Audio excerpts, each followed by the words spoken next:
Estamos ao vivo, pessoal. Tudo certo. Para começar, vamos esperar mais uns 2 minutinhos. E a gente já começa. Enquanto o pessoal vai entrando, né? Começa aí a chegar. Vai para o sinal se tá bom, estão vendo. Já tá entrando gente ali. Obrigada. Pode dar um feedback aí pra gente se o som tá bom, se a luz tá boa. Ainda dá um tempinho de nós aí arrumarmos.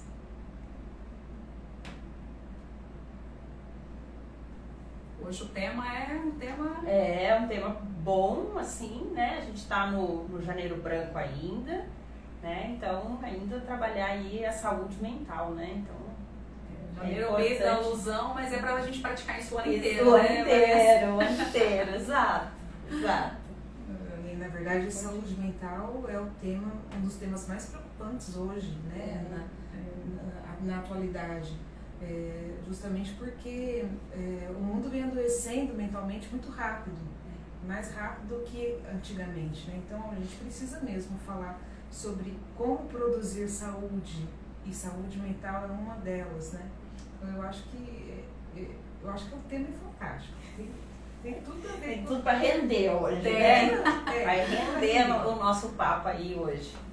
Lembrem que a gente está ao vivo, mas vai ficar gravado. E a partir agora do mês de fevereiro, a gente vai ter a nossa plataforma de ensino, uma plataforma própria da Acredite Saúde Educacional. E já vai ter lá alguns cursos, né? Quando ela for posta ao ar. Em fevereiro já vão ter alguns cursos de anotação de enfermagem, vão ter cursos de ferramentas da qualidade, e aí vocês vão poder ter acesso a esses cursos e acesso a outros conteúdos que vão estar também lá disponíveis aí para vocês, certo? Bom, vamos começar aí no horário, né? Então eu vou pedir que as meninas que estão aqui comigo hoje, nesse bate-papo de saúde mental e o trabalhador, que elas se apresentem, contem aí um pouquinho da trajetória profissional delas. E aí a gente vai começar um bate-papo do que é a saúde mental, como que a gente pode produzir isso dentro do ambiente de trabalho, o que tanto o líder, o gestor, para enxergar isso no seu profissional, quanto o próprio profissional se enxergar, se ele realmente está saudável mentalmente, né, para que aquele meio ambiente de trabalho seja propício para a produção, para realmente atender as exigências, né, que a gente tem hoje no mercado de trabalho. Começar a Priscila, para começar a Priscila. Meu nome é Priscila, né? Eu sou professora do curso de enfermagem da Universidade Federal do Mato Grosso do Sul, hoje. Eu fiz o doutorado recentemente, fiz o doutorado na área de educação, mas eu trabalhei com oficinas terapêuticas com mulheres sem sofrimento mental. Então eu já venho trabalhando com esse tema, né? Já faz um tempo, eu já tenho aí 25 anos praticamente trabalhando na psiquiatria como enfermeira, né? E depois com as disciplinas de saúde mental. Então já é um caminho aí de 25 anos nesse processo todo, né, amiga? Vanessa me acompanhou em alguns momentos da vida acadêmica, né? Nós tivemos aí alguns anos de universidade juntas, né?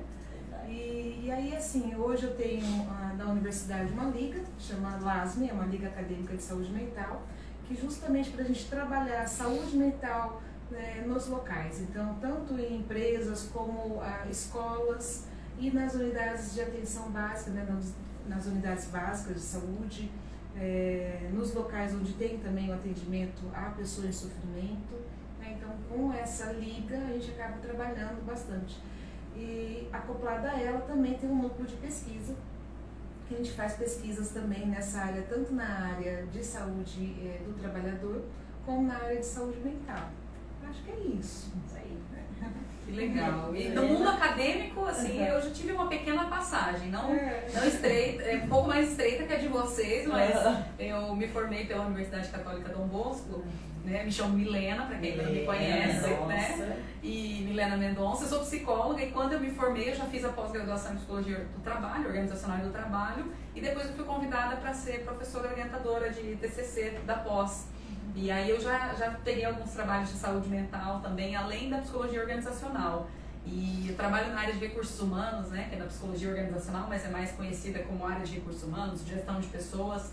Tem 17 anos, então comecei como estagiária. Né? Eu brinco que foi a área de RH que me escolheu, porque eu estava no 2º ano de faculdade de psicologia, nem tinha tido ainda aula teórica de psicologia do trabalho, e surgiu uma oportunidade de fazer estágio. Eu falei, por que não? Né? Eu vejo tanta gente formada fora da sua área de atuação e eu não quero passar por isso não, então eu vou começar cedo na área e nunca mais saí. Me apaixonei pela área de psicologia do trabalho, né, RH, gestão de pessoas, liderança, e hoje sou sócia de uma empresa que chama P2B Cultura e Liderança, onde o nosso foco é fazer essa parte de treinamento. A gente fala muito de cultura, né, de treinamento de liderança, que tem tudo a ver com a promoção de saúde mental. Quanto mais você forma os seus líderes, né, mais líderes preparados você tem, melhor o ambiente de trabalho. Então a gente faz também contratações, né? A gente tem área de hunting, então eu trabalho com recrutamento e seleção, tenho um curso de recrutamento e seleção, então tudo que é dentro desse universo da psicologia do trabalho, do RH, eu brinco que é a minha praia. E também atendo como psicóloga clínica, um dia só da semana eu destino para isso, porque eu gosto de estar também atualizada no processo clínico, para não perder, né? Porque eu também gosto da área de gestão, de negócios ali, que vem da psicologia organizacional, mas um dia na semana ainda atendo na clínica para poder acompanhar um pouco da evolução disso tudo, porque a saúde mental ela é fundamental para a nossa vida, né? A Priscila a gente já se conhece há bastante tempo e a Milena eu encontrei na Know-How, né? Isso. A gente faz parte da Know-How, né? Dessa empresa que nos ajuda aí a nos estruturarmos, né? Então a gente se encontrou aí na Know-How. Meninas, como é que tá hoje? Como é que vocês conseguem ver, né, a saúde mental dentro do trabalho, o esforço hoje que os profissionais fazem para se manter saudáveis? Como é que o líder está carregando tudo isso? Porque a gente pensa, às vezes, no trabalhador em si, mas naquele que está mais na ponta, né? E a saúde do líder também, né? Como que está esse conjunto todo? É um bate-papo, a gente vai fazendo aí um bate-papo, qualquer pergunta vocês podem enviar pra gente aí, a Larissa vai encaminhar as perguntas pra gente. Esse é o benefício de assistir ao vivo, né? Então vai ficar gravado, mas quem estiver ao vivo aí com a gente tem a oportunidade de fazer perguntas em tempo real, né? E aí, meninas? Eu vou trazer um pouco da minha visão sobre o mundo corporativo, né? Que é onde eu estou inserida aí há 17 anos. Eu vejo que existem os dois lados da moeda sempre. Existem empresas que têm uma cultura muito legal, né? Que tem um clima organizacional, que é um ambiente de trabalho muito gostoso, onde todo mundo se respeita. E aí é muito mais fácil de você promover a saúde mental dentro de um ambiente que é minimamente ali saudável. E existem empresas que têm uma cultura mais complicada, onde às vezes tem um nível de cobrança muito alto em cima de resultado, em cima de meta. E vamos falar a verdade, que eu gosto muito de gestão de negócios também. A gente precisa dar resultado, onde a gente está. Né? As empresas elas sobrevivem com caixa, com dinheiro. A gente paga os nossos boletos com dinheiro, né? Eu sei que tem muito tabu ainda sobre isso, né? Sobre o ganhar dinheiro, sobre cobrar o nosso trabalho, mas é super importante que isso aconteça. E tem muitas empresas que têm uma cultura muito agressiva nisso. Às vezes a empresa cobra demais, não dá ferramentas para trabalhar e a pressão é tão grande que às vezes as pessoas acabam adoecendo. E por outro lado também tem a insatisfação que muitas vezes é da pessoa, que ela não está sabendo, né, às vezes aproveitar uma oportunidade ou não está enxergando aquela oportunidade e às vezes acaba ficando insatisfeita num ambiente que é muito bom. Então não tem muita regra para isso, né? Depende muito de cada ser humano, de cada pessoa, da visão que a gente tem sobre o mundo e depende muito da organização também. Mas líderes, né, gestores sempre podem fazer o teu papel enquanto líderes de proporcionar um bom ambiente de trabalho, né? Isso com certeza. E é interessante que a gente estava falando um pouquinho antes, a gente estava falando da frustração, né?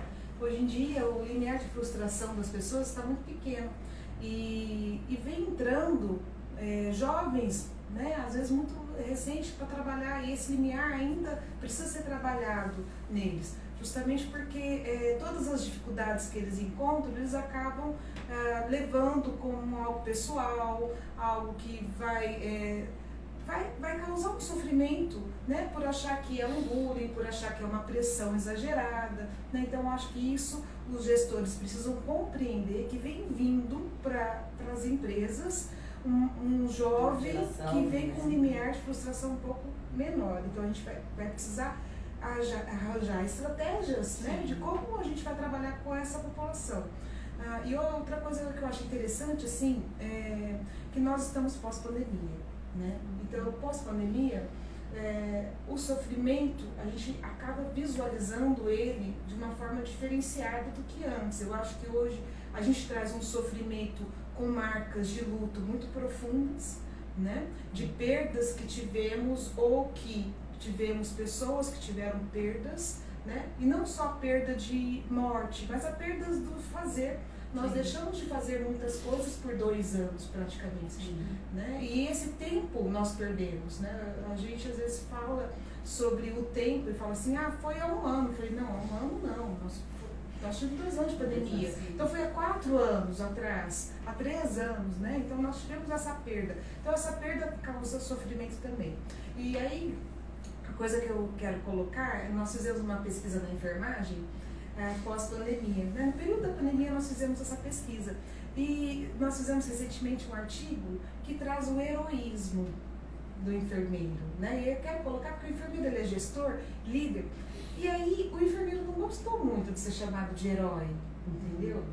Teve os 2 lados da moeda. Por quê? Porque ele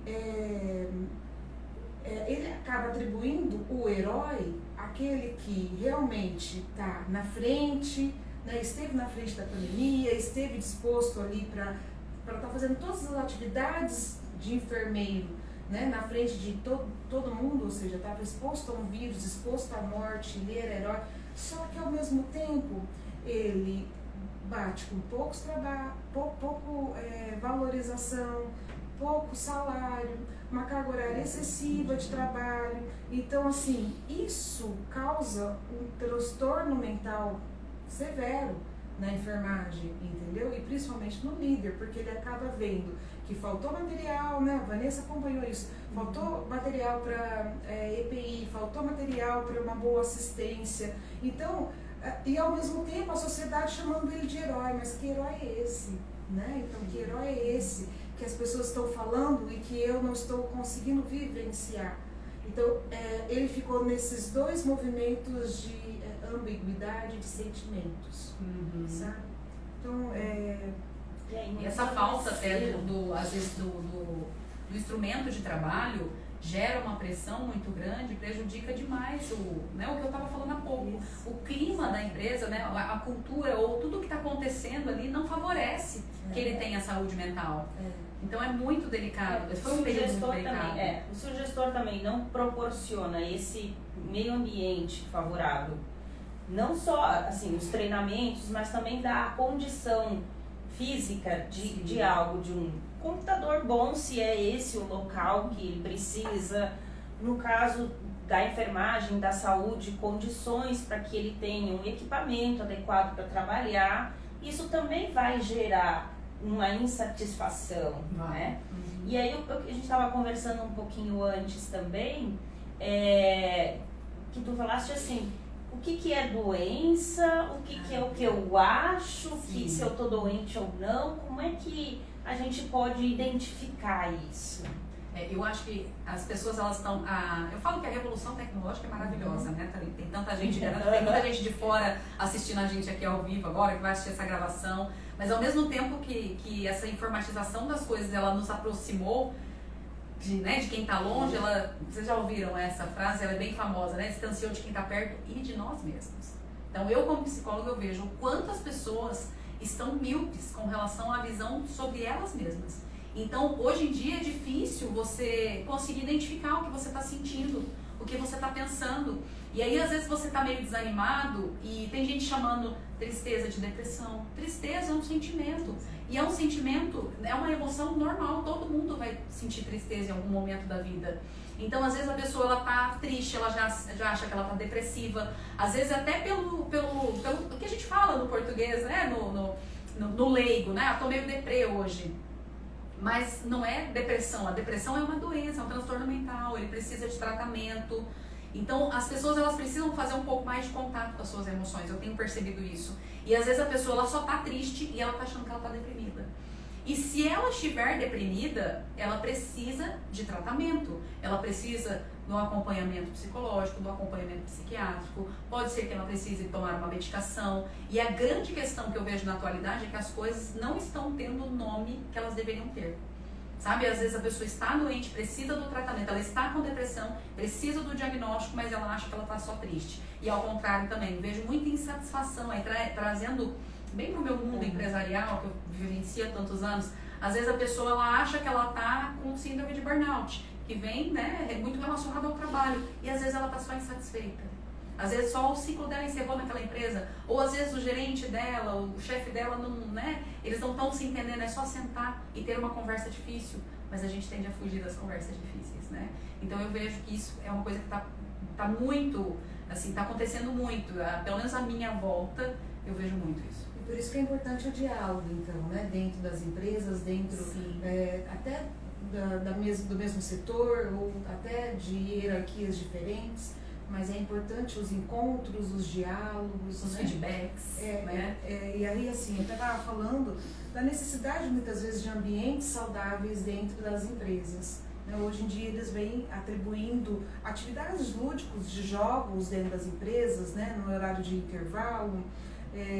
Só que não é suficiente. Então, não adianta só eu colocar uma mesa de sinuca lá, se ela não é usada de forma adequada ou se ela é usada de forma de intrigas entre os profissionais, né?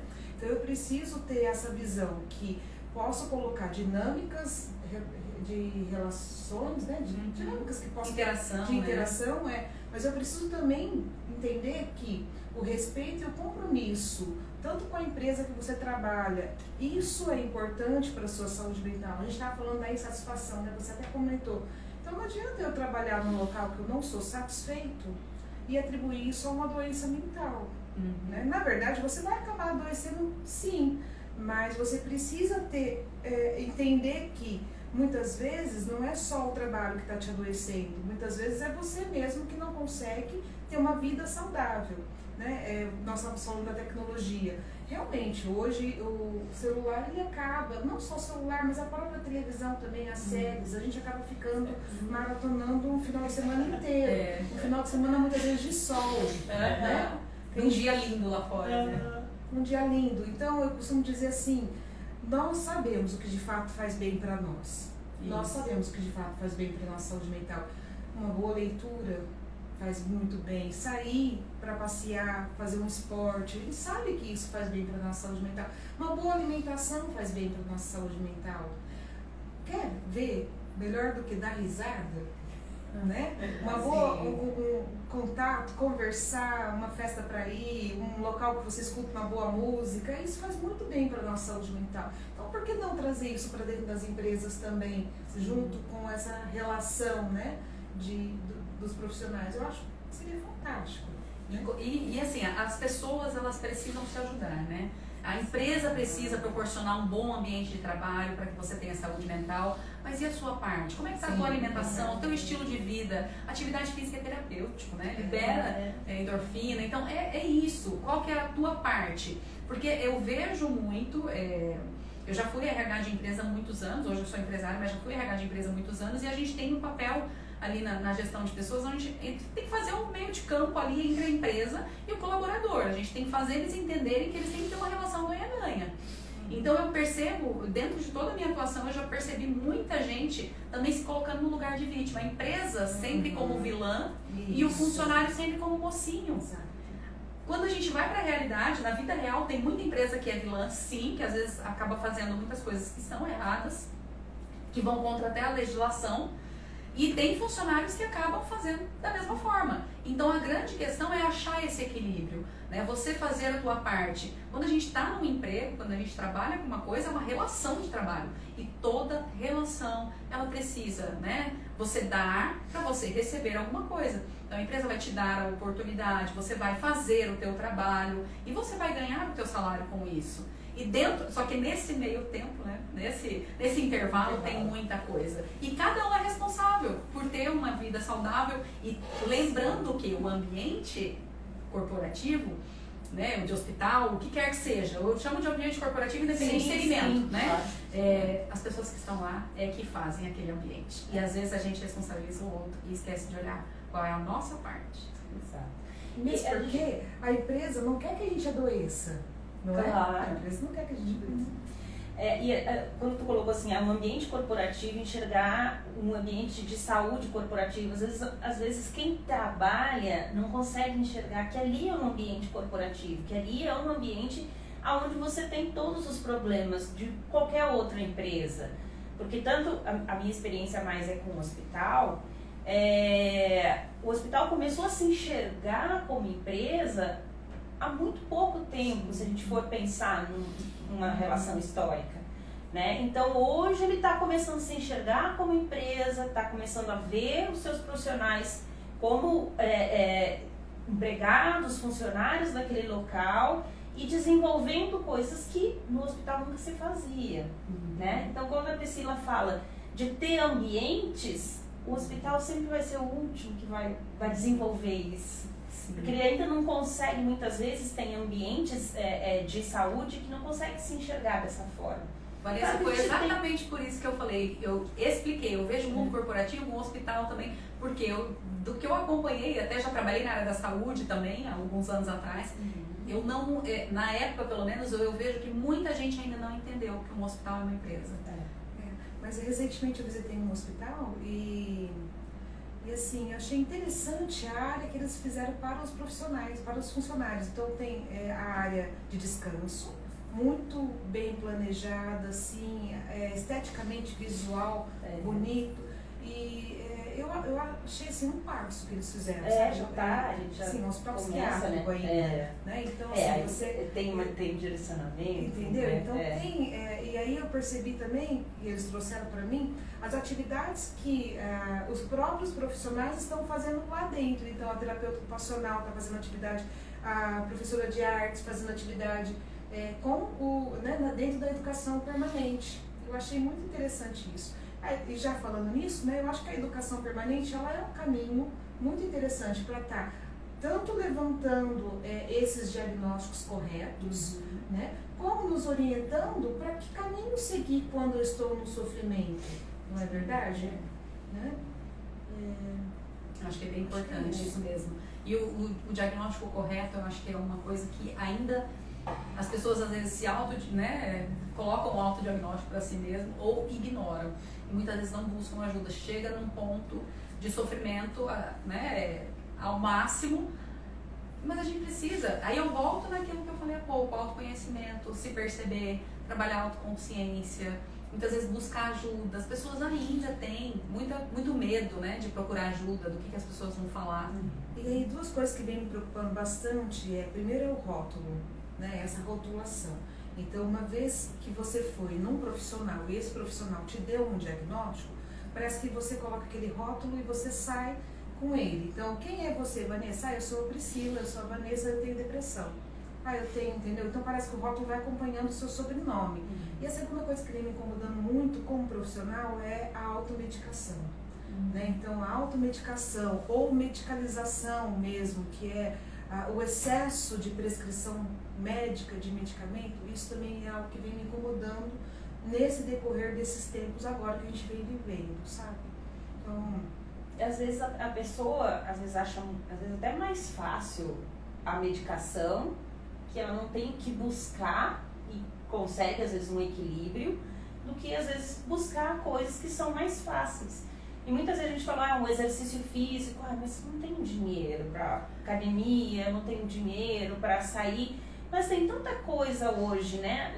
E nós moramos numa cidade que tem parques, né? Que tem ambientes muito bons, né? Ambientes ao ar livre bons, que a gente pode usufruir disso, né? E a gente ter uma vida mais saudável. A gente mora numa cidade bastante arborizada, né? Que você pode ter uma vida mais saudável, né? E sem custo. Sim. Né? Sem custo também. E nós estávamos falando da cultura, né? A gente precisa resgatar culturas antigas, passadas. Então, cultura como roda de conversa em família, né? Um bordado, um crochê. A gente fazia isso. Quando você bordava antigamente, estou falando bordado porque foi meu trabalho de doutorado, mas quando a gente bordava, ao bordar a gente conversa e a gente troca ideias, a gente relaxa. Mas a roda de conversa de final de tarde nas famílias, isso era essencial. E hoje a gente acaba não tendo mais isso. Hoje a roda de conversa é cada um no seu celular, né? Até a roda de tereré, né? Na verdade a gente acaba... Aqui, né? Aqui ainda tem isso, a roda de tereré entre os amigos. Mas eu digo assim, a essência mesmo familiar de antigamente, de contar as histórias dos avós, né?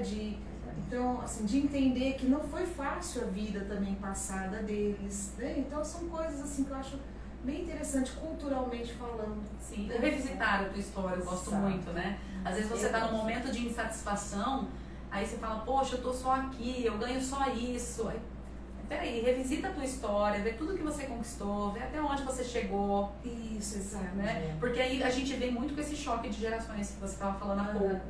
A geração nova que está vindo, ela tem uma velocidade muito rápida, ela quer ser promovida logo, ela tem uma expectativa muito grande. E muitas vezes quando ela chega no mercado de trabalho, ela tem um choque ali cultural com as outras gerações que é difícil de administrar. Então acho que cada um de cada geração tem que entender que ele não vai lidar só com pessoas da geração dele. E se você é gestor, você tem esse papel ainda mais elaborado que você tem que fazer, porque além de você lidar com as suas questões ali diante daquele choque de gerações, você ainda tem que gerir todo aquele choque de gerações das pessoas que estão abaixo de você. Né? Então isso é muito importante a gente lembrar que estamos numa era onde a gente tem dentro da mesma organização muita gente diferente, com visões diferentes. Porque a tecnologia facilita você ter pessoas mais jovens que têm mais habilidade e às vezes o lidar com as pessoas, às vezes uma pessoa um pouco mais experiente tem mais facilidade. Né? E você precisa ter tudo isso numa corporação, numa empresa, né? E aí, às vezes, tem esses choques mesmo, né? Essa diferença. E por isso a importância, na verdade, de ter cursos dentro das empresas, né? Para levar essa orientação. Porque é aquilo que a gente estava falando, vem vindo aí uma outra turma de jovens. Né? Eu queria dar um exemplo, eu perguntei em sala de aula recentemente. Eu fiquei afastada, né, por causa do doutorado, eu fiquei 4 anos afastada e voltei. E quando eu retornei, fui dar uma disciplina de saúde mental e perguntei para eles se eles conheciam alguém que fazia uso de medicamento. Por isso que E aí eles falaram que sim. Aí eu perguntei se eles faziam uso. Mais da metade levantou a mão. E aí eu falo assim, são jovens de 18 a 20 anos, porque é os primeiros anos da faculdade. Então eu me pergunto, o que nós fazíamos quando a gente tinha 20 anos? Sim. Né? Assim, o que nós fazíamos? Nós fazíamos muita coisa mesmo, tomar medicamentos psiquiátricos, entendeu? Então, era raridade um jovem, né, que tomava um medicamento Nós psiquiátrico. estávamos, pelo menos, né, eu estava na faculdade. Então, exato, nós estávamos na faculdade já. Mas eu pergunto assim, Vanessa, essa turma que eu estou formando lá vai vir para você, dentro do hospital. Entendeu? Então ela já está vindo adoecida. Como é que nós vamos trabalhar com esses jovens que já estão entrando nas empresas adoecidos? E aí eu volto no que a gente estava falando há pouco, no diagnóstico correto. Será que ele precisava tomar medicação? Será que ele tem um diagnóstico realmente? Será que foi bem feito? Será que não é só o estilo de vida dele? A personalidade? Mudar a alimentação? Será que ele não precisa fazer um processo de autoconhecimento? Não tem um problema sério para fazer terapia, mas você sabe lidar com as suas emoções? Quando acontece alguma coisa, como é que você lida com essas adversidades? Elas sempre vão acontecer. É que nem eu sempre brinco com os meus pacientes, a gente tem o óculos da vida. Às vezes o óculos da vida da gente está um pouco embaçado. Então, quando a gente começa a fazer esse, né, contato com as nossas emoções, se a gente consegue sozinho fazer esse processo de autoconhecimento, ótimo. Quando a gente não consegue sozinho, levanta a mão e pede ajuda. Então a gente vai limpando, como se fosse limpando o óculos da vida, conforme a gente vai ampliando o nosso repertório interno. E eu vejo que muita gente quer o milagre, né? E por isso eu sempre brinco, não trabalhamos no departamento de milagres, né? Não tem milagre, você tem que ter. Esse departamento não Se tiver vaga lá, você me fala, eu vou atualizar comigo, vou levar, né? Adoraria, mas quando a gente volta para a vida real, não tem milagre. E as pessoas estão, eu percebo que essa geração nova, principalmente, ela está em busca desse milagre e vai pro remédio com 18, 20 anos, eu arrisco a te dizer que é em busca desse milagre. Só que ela não muda o estilo de vida e aí é muito complicado. O prejuízo ele vai chegar. E aí aquilo que você falou, a ansiedade do futuro, ou seja, ele já quer entrar, entendeu? É essa ansiedade de ser promovido, exatamente, entendeu? Então, e é isso que causa, na verdade, assim como a tristeza, a ansiedade é uma emoção normal. Sim. Todo mundo tem ansiedade, né? E ansiedade por qualquer coisa, ansiedade por uma nota, ansiedade por vir falar aqui, Sim. ansiedade. Não é? E a ansiedade ela pode ser bem canalizada. Eu sempre falo isso, a gente vê as emoções como vilãs. A ansiedade, por exemplo, antes desse nosso bate-papo aqui, se eu tivesse ansiosa, hoje em dia já é muito comum, mas no começo eu ficava. Sim, então, como é que quando eu comecei a dar palestra, quando eu comecei a fazer participações em vídeos, eu ficava nervosa, ansiosa. Então, o que eu fazia? Estudava mais sobre o assunto. Então, a ansiedade, eu usava ela sem saber que era esse o nome, bem lá atrás, sabe? Mas quando você pega a ansiedade, que é vista como uma vilã, que é um sentimento ruim, canaliza ela pro lado bom, de estudar, de se preparar melhor para esse bate-papo, como a gente estava fazendo antes de entrar, e aí, qual que é a linha que a gente vai seguir, como é que vai ser mais ou menos, e é na hora mesmo, o bate-papo está surgindo, mas a gente sabe do que se trata aqui. Então é pegar a ansiedade e usá-la a seu favor, só que é a linha tênue, né? A partir do momento em que ela deixa, né, você não consegue mais fazer isso sozinho, e aí né? Você não consegue mais dormir, você não consegue mais comer, enfim, começa a te inabilitar mesmo. Aí é o momento de pedir ajuda. Sim. Né? E ajuda do profissional correto. Porque aí eu vejo muita gente pedindo ajuda no salão de beleza, pra cabeleireira, no TikTok, exatamente, nos lugares errados. Hoje eu estava vendo no jornal uma reportagem na hora do almoço que uma manicure estava falando, e aí ela falou, um paciente meu falou que pediu as contas da psicóloga, que eu sou igual a psicóloga dela. Ela falou, não faz isso. Então, infelizmente, a gente ainda vê as pessoas que acham que a manicure é a psicóloga. O beach tennis está na moda, o beach tennis é minha nova terapia. Gente, o beach tennis é uma atividade física maravilhosa, mas ela não é sua terapia. Ela é uma atividade física que te traz bem-estar. Então, tá vendo como é importante a gente dar o nome que as coisas têm de verdade? Né? E uma coisa que eu falo, que eu sempre falei para os alunos, e às vezes a gente encontra em alguns locais, eu sou enfermeira e agora eu vou dar uma de psicóloga. Não, você não vai dar uma de psicóloga, você vai dar uma de enfermeiro, porque você tem um arcabouço de conhecimento para você cuidar dentro da sua área. Sim, acolher, né? Mas psicólogo é psicólogo, enfermeiro é enfermeiro. Você nunca vai invadir a seara do outro, cada um na sua. Então eu sempre falo assim, você não vai dar uma de enfermeiro, você não vai dar uma de advogado, né? Você vai agir dentro do seu conhecimento, né? Você não vai invadir isso. Mesmo porque nós não temos é as assim, teorias da saúde mental. Nós temos as nossas, exato, para trabalhar dentro do nosso campo. A gente não precisa tomar o que é do outro, né? A gente tem a propriedade para isso. Eu acho que isso a gente tem que deixar assim, sempre, né, orientar para que a gente realmente, ninguém vai dar de psicólogo, a menos que seja o próprio as pessoas profissional. nem sabem, às vezes, o que o psicólogo faz, né? Exato. Vou fazer uma pergunta. Meninas, como que a gente lida com a positividade tóxica? Eu gosto de dizer assim, quando eu vou explicar o que é psicoterapia, então, ótima essa pergunta nesse momento que eu estava falando, muita gente nem sabe o que é, né? Por exemplo, a terapia cognitivo-comportamental, que é a abordagem que eu atendo, a gente fala que assim, a gente vai limpando como se fosse o óculos da vida para que a gente tenha uma visão mais realista e funcional da vida, que é totalmente diferente desse positivismo, do pensamento positivo. Então percebe que você olhar a situação lá fora ela é sempre a mesma. O que muda é a minha forma de interpretar, de lidar com essa situação. E aí, quando a gente vai pra terapia, a gente não vai em busca dessa positividade. A gente não vai em busca de positividade. A gente vai em busca de enxergar a realidade, a situação lá fora de uma forma mais realista e funcional.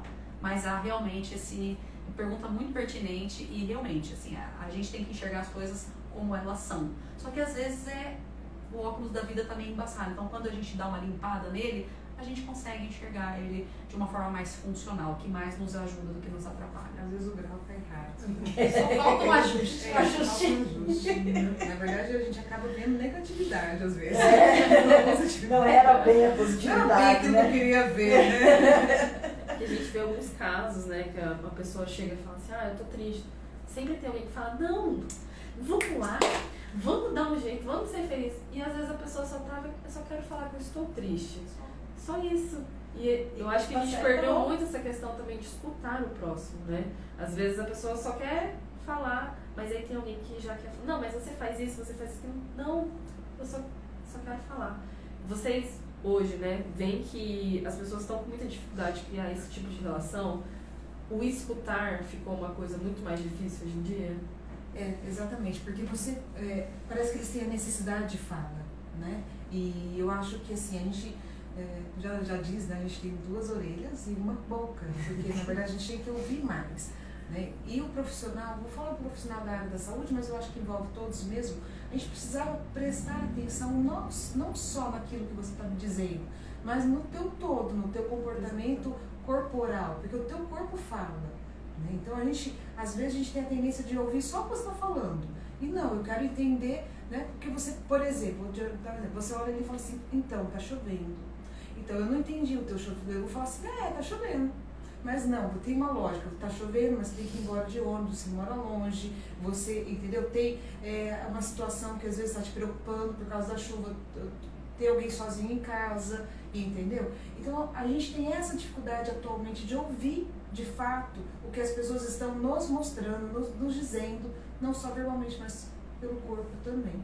Eu acho isso. E eu acho que eu vou complementar o que você estava dizendo, assim, as pessoas tanto têm dificuldade de ouvir as outras, de não, fica triste não, levanta, coloca, né, põe um cropped, reage, né, como diz na rede social hoje em dia. Então você não tem mais o direito de ficar triste, que as pessoas querem te deixar felizes, e aí isso leva também a gente não querer fazer contato com aquele sentimento. Vem uma tristeza, a gente já fica bravo com a gente mesmo que a gente está triste. Eu vejo que isso é muito comum. A pessoa não quer sentir um sentimento ruim, mas muitas vezes aquele sentimento ruim tem uma função positiva, né? Um exemplo da raiva. Às vezes, se alguém está cometendo uma injustiça com você, a pessoa está sendo injusta, a raiva vem para o lado positivo, de te dar força para se posicionar, dizer, peraí, né? O meu limite é esse aqui, não ultrapassa essa linha não, você precisa me respeitar. Então, os sentimentos, eles sempre, né, eles têm os 2 lados da moeda também. Então, fazer contato, entender o que aquele sentimento está nos dizendo, é super importante. Eu vejo pouca gente fazendo esse exercício hoje em dia. E na verdade a gente tem hoje em dia os Instagrams, né? E TikTok. E na verdade eles vendem algo. LinkedIn. O LinkedIn tá na moda agora, né? E vende algo que na verdade não é real muitas vezes. A gente já viu várias coisas acontecendo. De maquiagem, então, ou seja, a pessoa tá feliz ali falando, né? Mas na verdade não tá. Então, e ela vende algo que ela. E as pessoas querem comprar, elas querem ser daquela forma. Eu sei, você gosta disso, eu também gosto. Eu tenho minhas blogueiras que eu sigo, né? Você tem, Vanessa? Tem. Mas ótimo. Então, assim, a gente vê a minha mora em Florença. Eu adoro, e então ela é muito chique, ela veste uns lenços chiques, eu morro de vontade também. Então, só que assim, essa venda de felicidade que é preocupante. Elas mostram 2% da vida delas e olhe lá. Elas não mostram a parte ruim, elas só mostram a parte boa, né? Às vezes a parte ruim que ela mostra é boa. Ainda por cima é boa. Não, minha opção é que sim é boa. Só que aí eu vejo muito isso, é muito pertinente o que você está falando, porque assim, a pessoa vê só o recorte positivo da rede social, que não é 2% da vida daquela pessoa, gera uma insatisfação nela, porque a vida dela é uma droga. É a busca da ela felicidade. É infeliz. Ela fica extremamente insatisfeita. E aí eu tô lá trabalhando e ela não. Isso não é real, né? Eu sou produtora de conteúdo pro Instagram, então assim, é isso, eu vou mostrar, eu vou trazer minha vulnerabilidade com né, com algum ensinamento. Isso. Mas mesmo quando a gente produz muito conteúdo, quando a gente fala muito, não é impossível você mostrar 100%. Então, até as blogueiras que trabalham só com isso, eu sou produtora pequenininha, eu mostro, né, mas até quem trabalha com isso, é impossível a pessoa trazer tudo da vida dela. Ela traz um recorte. E até porque a gente tem muitos haters nisso daí também. Então, ixi, isso daí é um papo tão longo. É interessante porque nós estamos falando de pessoas maduras. E aí quando a gente pega aí adolescentes que não têm uma maturidade forçada, eles confundem muito o que é real e o que não é real. Eu tenho uma filha de 16 anos e ela ainda confunde algumas coisas. Ela pergunta se aquilo de fato aconteceu ou se foi uma montagem. Entende? Porque as montagens estão aí muito idênticas àquilo que de fato é. Então vem confundindo o que é real e o que não é. E eu tenho sempre aquela, não, mas eu quero ter aquilo. Sim. Né? Eu quero ter. E o capitalismo está aí também para deixar a gente louco. Sim, com né? certeza. Cada vez mais eu quero algo que saiu ontem. Então a busca da infelicidade está bem mais fácil do que você tentar encontrar a sua felicidade. Com certeza, porque você compara o teu bastidor com o palco do outro. Só que o outro, para ele estar no palco, ele tem um bastidor também.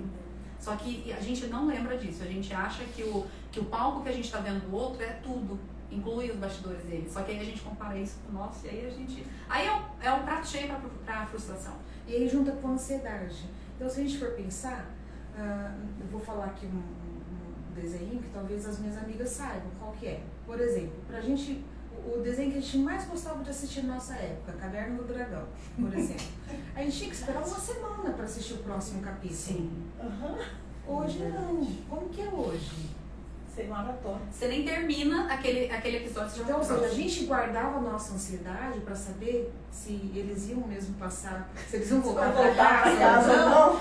Uma semana. Então a gente conseguia guardar isso. Daqui uma semana eu vou assistir, era meia hora, 1 hora de desenho, entendeu? Era o próximo episódio.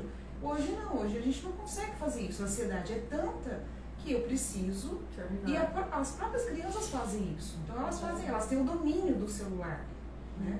Às vezes quando a série tá assim, você olha lá o resumo, né? Já pula pro capítulo lá na frente.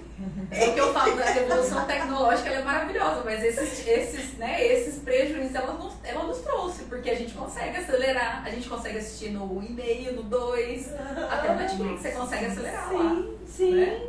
Então, E eu tô falando das crianças, mas os idosos também, eles estão amando essa tecnologia. Né? a minha avó fica lá no Facebook dela, tem 92 anos. Super adepta a redes sociais. Que isso. Meu pai faz coisa e manda, compartilha coisa que nem eu sei às vezes compartilhar no Twitter, no Instagram e no Facebook. Olha só. Gente, o nosso papo tá ótimo, mas já tem 40 minutos. Quando o papo tá bom, ele passa rápido e a gente não vê, né? Muito rápido, mas tem um horáriozinho assim também para não deixar o pessoal para a próxima, né? Deixar assim, já na expectativa da próxima. O que vocês podiam dizer assim para encerrar? Alguma coisa que vocês... eu gostei muito do que tu falou. Quando você disse assim, eu enxergo o palco do outro no meu bastidor. Eu acho que isso foi muito interessante, assim, né? Da coisa que a gente não consegue ver tudo, né? E se espelha em algo que realmente pode não ser tão real, assim, né? Então, complementando com isso, Vanessa, minha mensagem final vamos ampliar o nosso repertório interno, tá? Nem tudo é doença, e se for doença, precisa de ajuda, né? Então, fazer contato com as nossas emoções, o mundo moderno faz a gente tá na correria, sempre na correria, e a gente esquece da pessoa mais importante do mundo, que somos nós mesmos. Antes até dos nossos entes, até dos filhos, para quem é mãe e pai, porque se você não tiver saúde, se você não tiver saúde física e mental, você não consegue cuidar do seu bem maior, precioso, que é o seu filho, seu pai, sua mãe. Então, autocuidado. Acho que a palavra seria autocuidado. Isso mesmo. E aí, eu só complemento, né? Eu acho que as coisas simples são importantes. Né? As coisas simples da vida são importantes, o cheiro de uma comida, eu começar a valorizar esses pequenos momentos vividos que nos dão prazer. Teve um período, entre um ano, nós fizemos uma atividade em casa que era escrever e colocar num potinho as coisas boas e as coisas ruins. Então a gente escreveu, então a gente percebe que dentro do potinho tinha muito mais coisas boas do que ruins. problema foi a valorização que nós demos para as coisas ruins. Então, diminuir um pouco essa valorização que a gente dá, atribui às coisas ruins que acontecem na vida e valorizar mais as coisas boas. Então, eu acho que é isso. Para finalizar, eu acho que... Né? Gente, muito obrigada. Sigam aí a Milena Mendonça, que ela tem um monte de coisa aí para nos oferecer, para nos mostrar. E a Pri, né, Pri, que a gente também está aí junto nesse trabalho. E semana que vem nós temos de novo, semana que vem nós já viramos o mês, nós temos o mês de prevenção do câncer. Nós vamos estar aqui com uma enfermeira que vai estar falando sobre prevenção de câncer e nós vamos estar aí de novo. Obrigado, gente, pela participação, pelas perguntas. Até semana que vem. Tchau, Beijo tchau. grande. Tchau, gente. Tchau, tchau.